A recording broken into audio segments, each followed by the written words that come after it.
All right, hi folks, this is Larry Mussolino recording a video for Module 7. And Module 7 is introducing this idea of hypothesis testing. Hypothesis testing is a statistical method that allows us to test out a claim. For example, a company might make a claim, for example, that eating oatmeal reduces cholesterol. Well, we want to test out that claim and see if it's really valid. To do that, we would take a sample, collect sample data, and use some statistical methods to either, what we'll say here is for the null hypothesis, we'll either reject the null hypothesis or fail to reject the null hypothesis. That's the terminology for hypothesis testing. It's one of those two final conclusions that you come to. Well, when you conduct a hypothesis test, because it's based on sample data, there is a possibility that you make a mistake, you make an error. And there's two types of errors that can be made, what's called a type 1 error and a type 2 error. So let's take a look here. It says the proportion of adults living in a small town is estimated to be 0.4. So someone is claiming that 40% of adults in a town are college graduates. All right, well, I want to test out that claim. I'm going to take a random sample of 15 adults. If the number of college graduates in the sample is anywhere from 3 to 9, we should not reject this hypothesis that P equals 0.4. Well, there's something called a type 1 error. And a type 1 error is when you reject the null hypothesis. By the way, we use H sub 0 to mean the null hypothesis. So H sub 0 stands for the null hypothesis. In our case, it's the hypothesis that P equals 0.4 in this small town. Well, you can make a mistake if you reject the null hypothesis when it's actually true.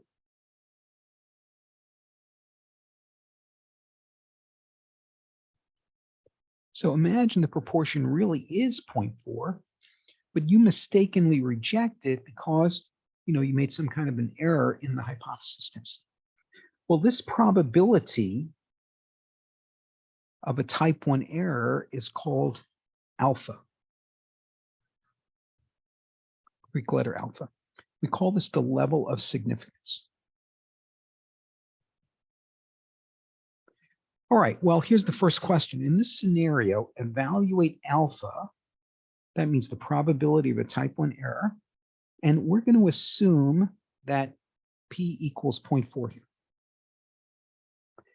All right, so really it's asking us, let me erase this here for a second. Really what this is asking us is to find the probability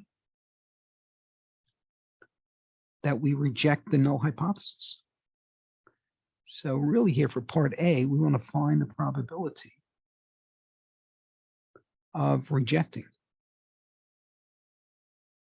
Now it says we should not reject if the number is between 3 and 9. So if the number of college graduates is between 3 and 9, so 3 to 9, we do not reject. But we want to know the probability of rejecting. So that means we want to find the probability that X is less than or equal to 2.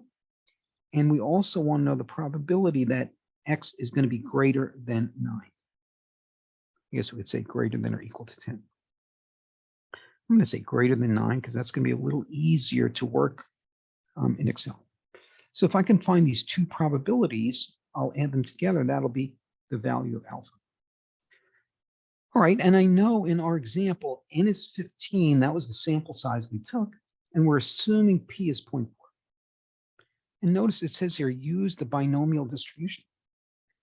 Well, there's a messy binomial formula, but I'm going to use Excel because that's going to make things a lot easier.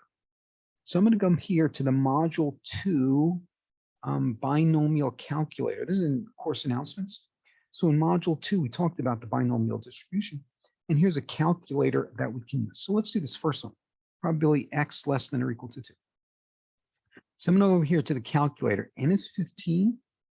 P is 0.4. So let me change this to be 0.4.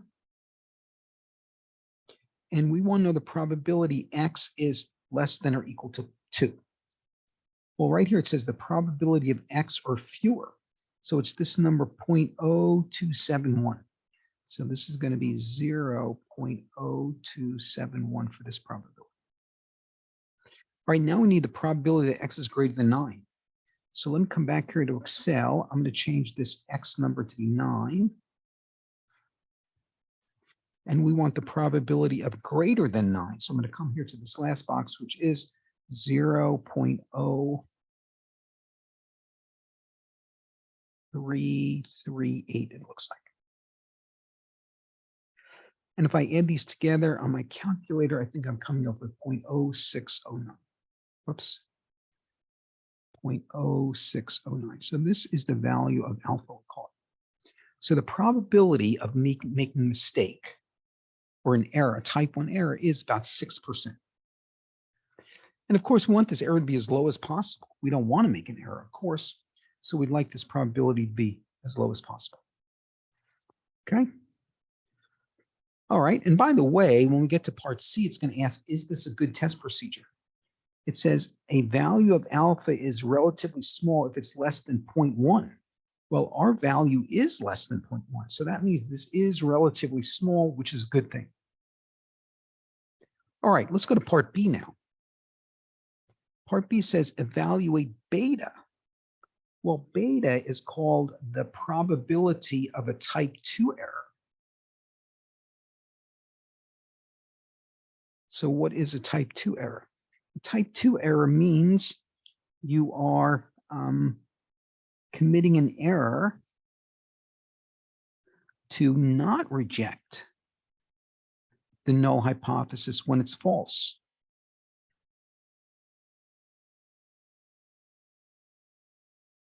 When it is false. So really you should reject it because it's false, but you made a mistake and you did not reject it. That's the error you made. All right, well, really and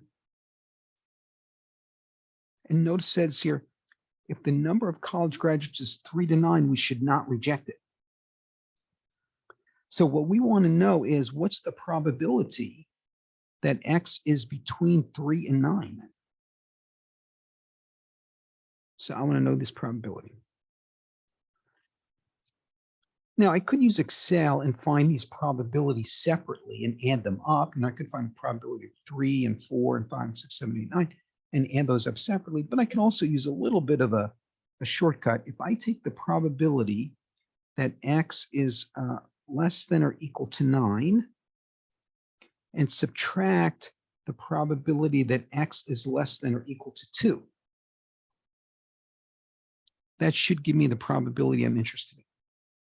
Right, because I want 3, 4, 5, 6, 7, 8, and 9.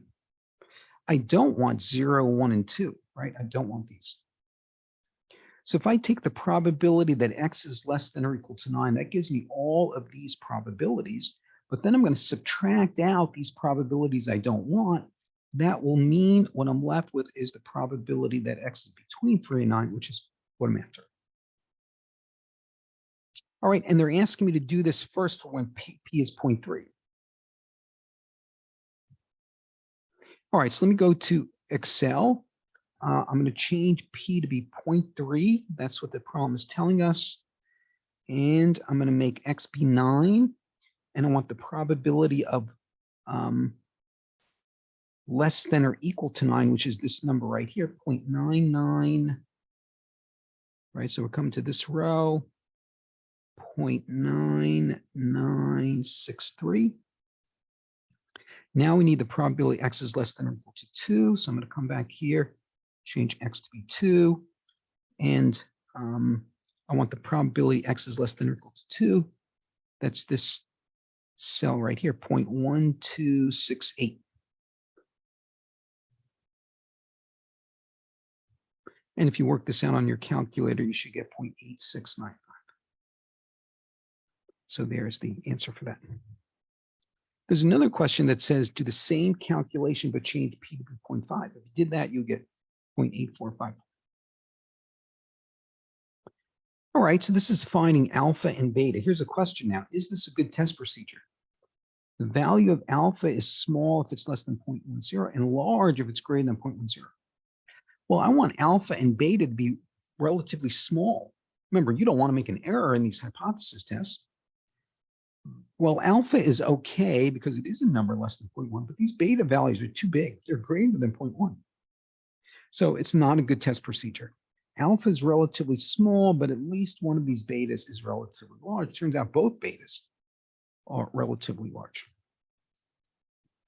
Okay, so this is an example working with what's called type 1 and type 2 errors, which are the possible errors you make when conducting a hypothesis test. All right, folks, let me move on to another homework problem here. This is question 4. And this is a standard example of a hypothesis testing example. So let's walk through this. Now, if you notice, the first part of this question is going to ask you to write what's called the null and alternative hypothesis. So when you're evaluating a claim, the first step is to set up this null and alternative hypothesis. So we write the null as this H sub 0, and we write the alternative as H sub 1. Sometimes you see it written as H sub A. Either one of those will represent the alternative hypothesis. The null is always going to use an equal sign.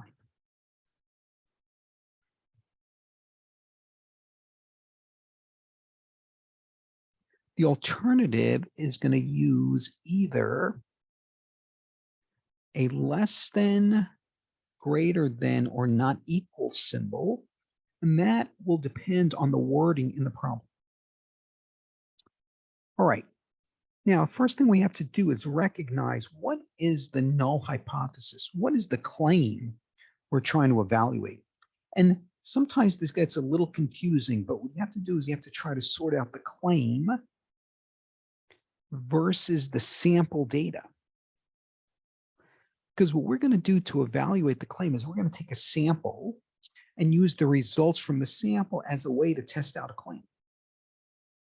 Let me give you a quick example. Let's say Pizza Hut claims they deliver pizzas on average in less than 30 minutes. And let's say you decide to test that out and you order 50 pizzas. And for each one of those 50 pizzas, you keep track of how long it takes to be delivered, the delivery time. Let's say you find the average delivery time turns out to be 62 minutes. Remember, Pizza Hut claimed they did deliver in less than or equal to 30 minutes. Well, your sample data was so different than the claim, your conclusion would be to reject their claim, right? You would say to Pizza Hut, no way are you delivering on average less than 30 minutes, because in my sample of 50 pizzas, we had a sample mean of 62 minutes. All right, so let's see what the claim is and what is the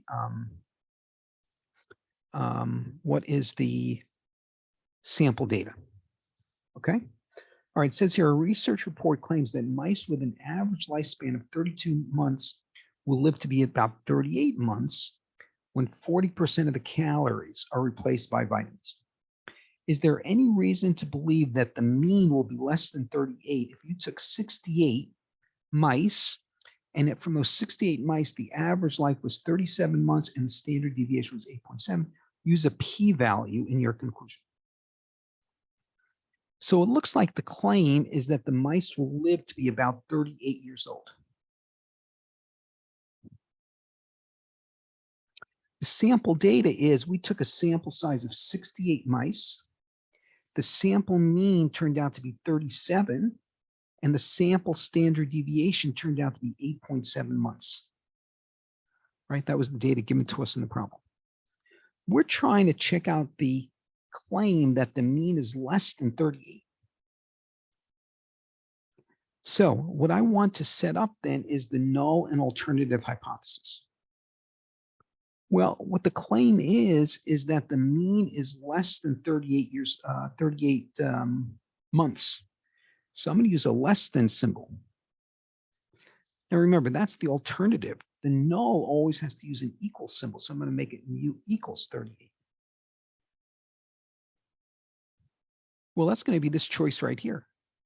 It has an equal sign on top and a less than symbol on the bottom. All right, now, next they're going to ask me to find what's called a test statistic and the p-value.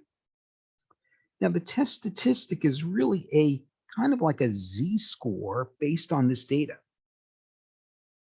So the formula to find the test statistic, and by the way, we're going to be using something called the t-distribution here.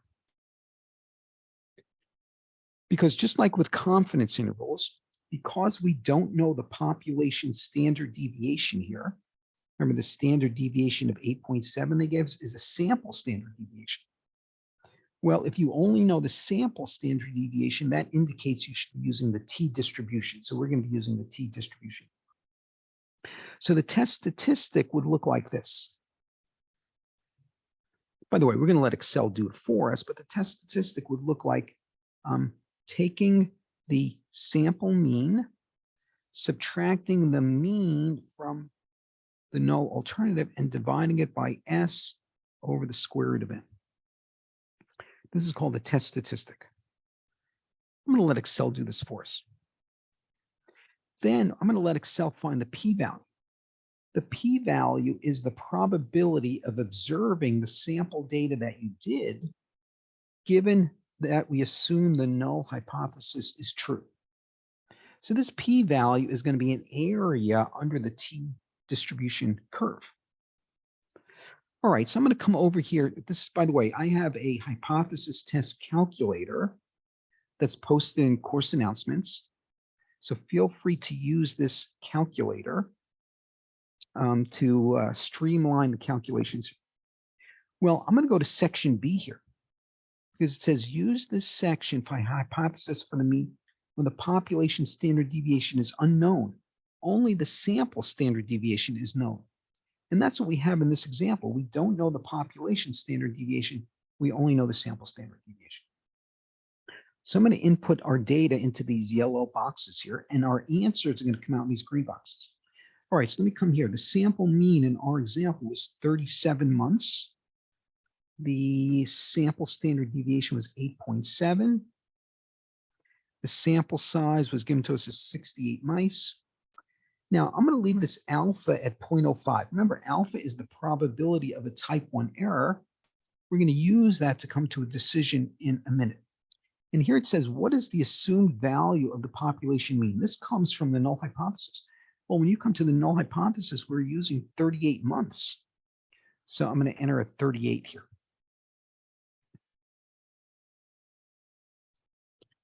All right, and let me come here to the test statistic. Here it is. Negative 0.948. Round to 2 decimal places, so our answer is negative 0.95. All right, now they want what's the p-value? Well, I have to pick either cell A, B, or C here, depending on what symbol was in the alternative. If the alternative contains a less than, that was our example, I'm going to use 0.1733. So this is our p-value. Now, MyMathLab is going to ask you to select a range. Since our answer is 0.17, that falls in between 0.15 and 0.20. The reason they give you a range is you can also use a lookup table to find p-values, but we're going to use Excel because Excel is going to be a lot easier, more exact. And so our answer is going to be, because our p-value was 0.17, we're going to go with the answer choice that the p-value is between 0.15 and 0.20. All right, well, we're almost done. We have one more question to answer. Let me scroll down here. It says, what is the conclusion for this test? Now, your conclusion is either to reject the null or fail to reject the null. So how do you know which decision to go with? Well, let me come over here to this Excel spreadsheet. Let me scroll over here a little bit more so you could see. Let me bring this over here a little bit. So move this over this way, maybe. All right, I want to come over here to this decision rule. It says compare the p-value with alpha. Now, in this problem, they really didn't give us a value for alpha, but usually we assume alpha is 0.05. All right, so let's do that. Alpha is 0.05. Our p-value that we just calculated was 0.17. So it says compare the p-value with alpha. If the p-value is less than alpha, you should reject the null. But if the p-value is greater than alpha, then you should fail to reject.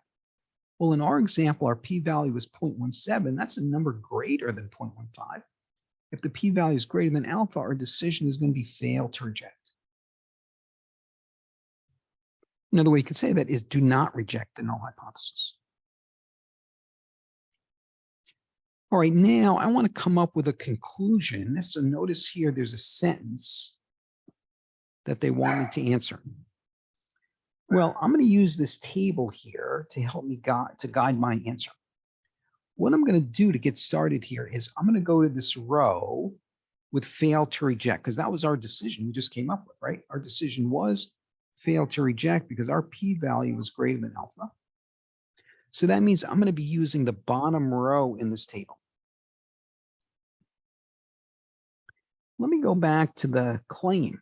Remember, the claim was mu less than 38.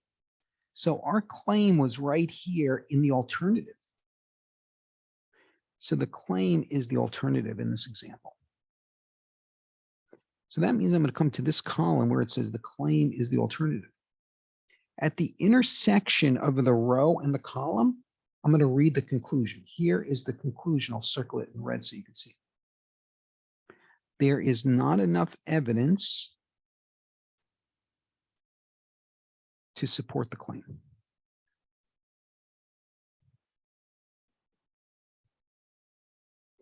All right, so I'm going to come here.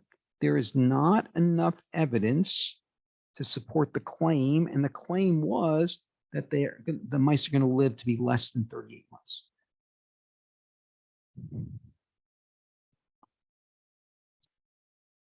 Okay, so folks, when you conduct a hypothesis test, like we just did, the first step is going to be to figure out the null and alternative. The null always contains an equal sign. The alternative contains either a less than, greater than, or not equal symbol. You'll need to calculate the test statistic and the p-value. Let Excel do that for you. And then to come to a decision, you can use this decision rule and this table to help formulate your final conclusion. All right, let's do another example maybe. Let me go look for another example like this. All right, let's take a look here at this example. This question 5.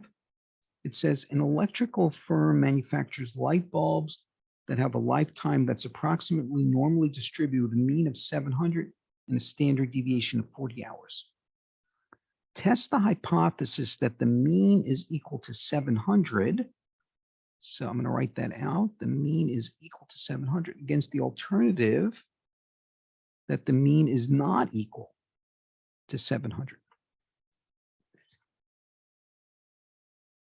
Okay. All right. So, and of course, they're going to ask us to find the test statistic, find the p-value, and come to a conclusion. All right. Well, let me write down the sample data to begin with. All right. It looks like we took a sample of 33 bulbs. That's the sample size. The average life was 679 hours. Call that X bar sample mean. Now notice they're telling us the population standard deviation is 40. So this 40 really is being described to us as the population standard deviation. So in this example, we do know the population standard deviation. Well, I'm going to come to section A. It says use this section when the population standard deviation is given. All right, so let me come to these yellow boxes here and let me type in the sample mean in our example was 679 hours. The population standard deviation was 40. The sample size was 33 light bulbs. And the assumed value of the population mean that comes from this null and alternative is 700. All right, well, here is the test statistic. They're asking us to round to 2 decimal places. So our test statistic is negative 3.02. And let's find the p-value now. But now I got to be careful because I either have to use this p-value, or this p-value. How do you know which one to use? Well, you have to look at the alternative and pay attention to the symbol being used in the alternative. In our example, the symbol is not equal. So I have to use this p-value if the alternative has a not equal symbol. So that means I'm going to be using this p-value. So our p-value here is 0.003. They said round to 3 decimal places. All right, we got the test statistic and the p-value. Let's go and make a decision. So let me scroll over here so we can come to a decision. Okay, let me erase a little bit of this here.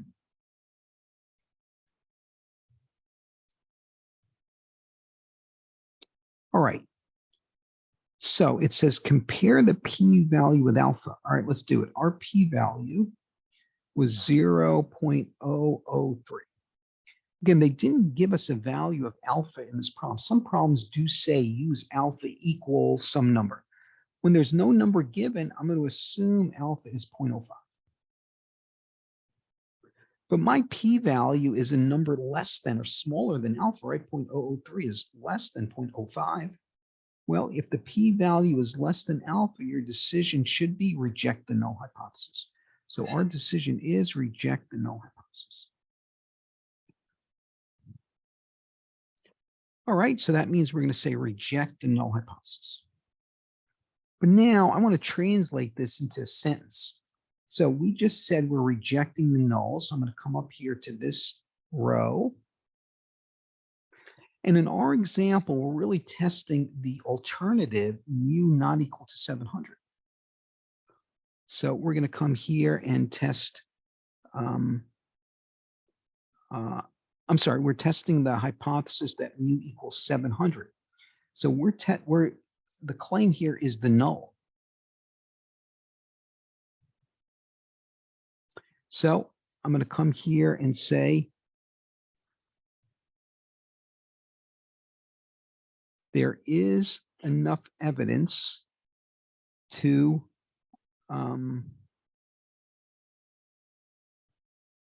I'm sorry, I made a mistake here. I should have said the claim is the alternative, right? Because they're asking us to test the alternative mu not equal to 700. So our claim is the alternative. We're rejecting, that puts us in this box right here. There's enough evidence to support the claim. So there is enough evidence to conclude that the claim of not equal to 700 is valid or upheld. And then it says, in general, you reject the null if the significance level is greater than the p-value. Well, if you notice up here, it says if the p-value is less than alpha, then you reject the null hypothesis. Well, another way to say that is if alpha is greater than the p-value, you would reject the null hypothesis also. Usually we say the p-value is less than alpha, you reject the null hypothesis. That's the standard way to form that decision. All right, folks, hope this is helpful. I'll post another video with some more worked out examples, but hopefully this is helpful to get you started. Please remember to use this hypothesis test calculator because it's going to calculate 2 important measurements, the test statistic and the p-value. All right, and I'll do some more examples in the next video.